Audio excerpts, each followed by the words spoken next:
Hello everyone, आप सभी का हमारे चैनल में बहुत स्वागत है। आज हम डिस्कस करने वाले हैं एम लक्ष्मीकांत बुक चैप्टर 5 संघ और इसके क्षेत्र। ये जो नोट्स है बिल्कुल हैंड रिटन है और बिल्कुल इजी वे में लिखा हुआ है। 4-5 बार पढ़ने के बाद, अच्छे से समझने के बाद इस नोट्स को तैयार किया गया है। ये नोट्स आपके सभी एग्जाम में काम आएंगे, जैसे यूपीएससी, स्टेट पीसीएस, आप अदर कॉम्पिटिटिव एग्जाम्स, कॉलेज के एग्ज़ाम, सभी में आपको ये अच्छे से काम आएंगे और आपको समझने में बहुत आसानी होगी। तो चलिए वीडियो को हम ज़्यादा लंबा ना करते हुए वीडियो को स्टार्ट करते हैं, एक एक वर्ड को समझते हैं। संविधान के भाग 1 से 14 तक संघ एवं राज्यों की चर्चा की गई है। कहाँ से कहाँ तक? 1 से 14 तक संघ और राज्यों को के बारे में चर्चा की गई है। अनुच्छेद 1 में कहा गया है इंडिया यानी भारत बजाय राज्यों के समूह के राज्यों का संघ होगा। मतलब जो भारत है वो समूह मतलब मिला जुला ना होके वो सबसे मेन होगा, संघ होगा। ठीक है। एक देश का नाम दूसरी राज्य पद्धति का प्रकार को दर्शाती है। संविधान का ढांचा संघीय है। डॉक्टर BR अम्बेडकर के अनुसार राज्यों का संघ को महत्व देने के 2 कारण हैं। महत्व देने के कितने कारण हैं? 2 कारण हैं। संविधान का ढांचा संघीय है। डॉक्टर BR अम्बेडकर के अनुसार राज्यों का संघ को महत्व देने के 2 कारण हैं। ठीक है, क्या के कारण हैं? भारत संघ राज्यों के बीच कोई समझौते का परिणाम नहीं है। मतलब जो हमारा भारत है वो किसी समझौते से हम लोगों को भारत नहीं मिला है। हम लोगों ने स्वतंत्रता हासिल की है, उसके बाद हमें भारत मिला है। ठीक है। ये राज्यों के संघ में से विभक्त होने का कोई अधिकार नहीं है। राज्यों को क्या है? संघ से मतलब कि कोई भी राज्य अलग नहीं हो सकता है, उसको अधिकार है ही नहीं अलग होने का, क्योंकि यह संघ है, विभक्त नहीं हो सकता। ये हमारा एक है, ये एक है और उसको अलग होने का कोई अधिकार नहीं है। ठीक है। पूरा देश एक है जो विभिन्न राज्यों में प्रशासनिक सुविधा के लिए बांटा हुआ है। ठीक है। देश हमारा एक है, राज्यों को अलग अलग बांटा गया है प्रशासनिक सुविधाओं के साथ, उसको अलग होने का कोई अधिकार नहीं है। अनुच्छेद 1 के अनुसार भारतीय क्षेत्र को 3 श्रेणियों में बांटा गया है। कितने श्रेणियों में बांटा गया है? 3 श्रेणियों में। राज्यों के क्षेत्र के रूप में, संघ क्षेत्र के रूप में, ऐसे क्षेत्र जिन्हें किसी भी समय भारत सरकार द्वारा अधिग्रहित किया जा सकता है। मतलब किसी भी समय भारत किसी भी क्षेत्र को ले सकता है। इस समय 29 राज्य और 7 केंद्र शासित प्रदेश हैं जम्मू कश्मीर को छोड़कर। ठीक है, कितने हैं? 29 राज्य हैं और 7 केंद्र शासित प्रदेश हैं जम्मू कश्मीर को छोड़कर। अनुच्छेद 2 में संसद को यह शक्ति दी गई है कि नए राज्य को भारत के संघ में शामिल करे और नए राज्यों को गठन करने की शक्ति। हाँ, भारत को क्या शक्ति दी गई है कि वो नए राज्य को शामिल कर सकता है और गठित भी कर सकता है। ठीक है, लेकिन राज्य उससे निकल नहीं सकता है कोई भी। राज्यों को पुनर्गठन संबंधी संसद की शक्ति अनुच्छेद 3 से 3 में मिली है। क्या क्या है? किसी राज्य के क्षेत्र को बढ़ा सकती है। ठीक है, भारत क्या करता है, क्या कर सकता है कि कोई राज्य है उसको बढ़ा सकता है, उसके क्षेत्र को बढ़ा सकता है, घटा सकता है, सीमाओं में बदलाव ला सकता है, उसके नाम में बदलाव ला सकता है। ठीक है, लेकिन इससे कब? राष्ट्रपति के आदेश के बाद ही। ठीक है। अब यहाँ देखिए इंपॉर्टेंट नोट है। राष्ट्रपति राज्य विधानमंडल के मत को मानने के लिए बाध्य नहीं है और उसे स्वीकार या अस्वीकार कर सकता है। अगर कोई क्षेत्र को अधिग्रहित करना है तो राष्ट्रपति पर दबाव नहीं है कि उसको हाँ कहना ही होगा या ना कहना होगा। वो स्वतंत्र है, वो अपना पक्ष रख सकता है, वो फैसला ले सकता है। ठीक है। इसीलिए भारत को विभक्त राज्यों का अविभाज्य संघ कहा गया है। अमेरिका को अविभाज्य राज्यों का अविभाज्य संघ कहा गया है। ठीक है, ये आपको समझिए, ये जो लाइन है आपको अच्छे से याद रखना है, बिल्कुल अच्छे से रट जाना है इसको। अब क्या है? 1969 में उच्चतम न्यायालय ने यह व्यवस्था दी है कि भारत और अन्य देश के सीमा के बीच सीमा निर्धारण विवाद को हल करने के लिए संवैधानिक संशोधन की जरूरत नहीं है। यहाँ क्या है कि भारत और अन्य देश की सीमा के बीच सीमा निर्धारण के विवाद को हल करने के लिए संविधान में कोई संशोधन नहीं किया जा सकता है, बिल्कुल कड़े शब्द में। ठीक है, यह कार्यपालिका द्वारा किया जा सकता है। मतलब इसमें जो भी फैसला है ये कार्यपालिका करेगी, इसमें संविधान संशोधन नहीं होगा। ठीक है।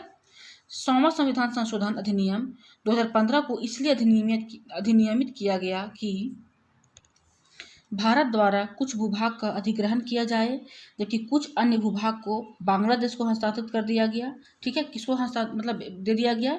बांग्लादेश को। उस समझौते के तहत जो भारत और बांग्लादेश की सरकारों के बीच हुआ, इस लेन देन में भारत ने 111 विदेशी अंतर क्षेत्रों को बांग्लादेश को हस्तांतरित कर दिया, जबकि बांग्लादेश ने 51 अंतर क्षेत्रों को भारत में हस्तांतरित किया। भारत कितना दिया? 111, और बांग्लादेश कितना दिया? 51। ठीक है, ये भी आपको याद रखना है। अब आते हैं केंद्र शासित प्रदेशों एवं राज्यों का उद्भव। ठीक है, देशी रियासतों का एकीकरण। इसमें क्या है? आज़ादी के समय भारत में राजनीतिक इकाइयों की 2 श्रेणियाँ थीं। कितनी श्रेणियाँ थीं? 2 श्रेणियाँ थीं। ब्रिटिश प्रांत ब्रिटिश सरकार के शासन के अधीन, और देशी रियासत राजा के शासन के अधीन। ठीक है, ब्रिटिश प्रांत मतलब ब्रिटिश शासन के अधीन जो भी होगा शासन उसका, और देशी रियासत मतलब राजा के अधीन। भारतीय स्वतंत्रता अधिनियम 1947 के तहत 2 स्वतंत्र एवं 2 पृथक पृथक देश भारत और पाकिस्तान का निर्माण किया गया। ठीक है, क्या किया गया? भारत और पाकिस्तान का निर्माण किया गया। देशी रियासतों को 3 विकल्प दिए गए हैं। भारत में शामिल हो, पाकिस्तान में शामिल हो, या स्वतंत्र हो। चाहे तो वो भारत में भी शामिल हो सकते हैं, पाकिस्तान में भी शामिल हो सकती हैं, बस, या स्वतंत्र भी रह सकते हैं। ठीक है, देशी रियासतें भारत की भौगोलिक सीमा में थी। ठीक है, इसीलिए उनको ये कहा जा रहा था कि इनके कारण मतलब रुकावट नहीं आनी चाहिए, काम रुकना नहीं चाहिए। तो इनको 3 सुझाव दिए गए हैं कि या तो आप भारत में शामिल हो जाइए, या पाकिस्तान में शामिल हो जाइए, या आप स्वतंत्र रहिए। 549 भारत में शामिल हो गए। ठीक है, और बची हुई 3 रियासतें हैदराबाद, जूनागढ़ और कश्मीर भारत में शामिल होने से इनकार कर दिया। किसने इनकार किया? हैदराबाद, जूनागढ़ और कश्मीर क्या किया कि भारत में शामिल नहीं होंगे, वो लोग साफ साफ इनकार कर दिए हैं। ठीक है, बाद में आखिर भारत में मिला लिया गया। बाद में तो मिला लिया गया, लेकिन इसके पीछे क्या कहानी है वो देखते हैं हम। हैदराबाद को पुलिस कार्यवाही के द्वारा किया गया, मतलब पुलिस के द्वारा किया गया। जूनागढ़ को जमानत के द्वारा किया गया। कश्मीर को विलय पत्र के द्वारा किया गया। मतलब आसानी से लोग तो नहीं शामिल हुआ, लेकिन इन लोग को शामिल करने के लिए कुछ कदम उठाए गए, और बाद आखिर ये लोग शामिल हो ही गए हैं। ठीक है, 1956 के बाद बनाए गए नए राज्य एवं संघ शासित क्षेत्र। अब 1956 के बाद जो बने हैं राज्य और संघ शासित क्षेत्र, उसको हम देखते हैं। महाराष्ट्र और गुजरात। 1960 में द्विभाषी राज्य बम्बई को 2 पृथक राज्यों में विभक्त किया गया। महाराष्ट्र मराठी भाषी लोगों के लिए, गुजरात गुजराती भाषी लोगों के लिए। ठीक है, गुजरात भारतीय संघ का 15वां राज्य था, यह आपको याद रखना है। दादरा एवं नागर हवेली 1954 में। इसके स्वतंत्र होने से पूर्व यहाँ पुर्तगाल का शासन था। किसका शासन था? पुर्तगाल का शासन था। 10वें संविधान संशोधन अधिनियम 1961 द्वारा इसे संघ शासित क्षेत्र में परिवर्तित कर दिया गया। ठीक है, कब किया गया? 10वें संविधान संशोधन 1961 के द्वारा इसको संघ शासित क्षेत्र में बदल दिया गया। गोवा, दमन एवं द्वीप। 12वें संविधान संशोधन अधिनियम 1962 के द्वारा इन्हें संघ शासित क्षेत्र के रूप में स्थापित किया गया। ठीक है, आपको डेट याद रखना है और कौन सा संविधान संशोधन हुआ था वो याद रखना है। पुडुचेरी 1954 में फ्रांस ने इसे भारत के सुपुर्द कर दिया, मतलब फ्रांस है इसको भारत को दे दिया। इस तरह 1962 इसका प्रशासन अधिकृत क्षेत्र की तरह चलता रहा। 14वें संविधान संशोधन अधिनियम द्वारा संघ शासित प्रदेश बनाया गया। नागालैंड, इसे भारतीय संघ के 16वें राज्य का दर्जा देने से पूर्व 1961 में असम के राज्यपाल के नियंत्रण में रखा गया। किसके नियंत्रण में? असम के राज्यपाल के नियंत्रण में रखा गया। मणिपुर, त्रिपुरा, मेघालय। 2 केंद्र शासित प्रदेश मणिपुर व त्रिपुरा एवं उपराज्य मेघालय को राज्य का दर्जा मिला। ठीक है, सिक्किम 35वां संविधान संशोधन अधिनियम 1974 लागू किया गया।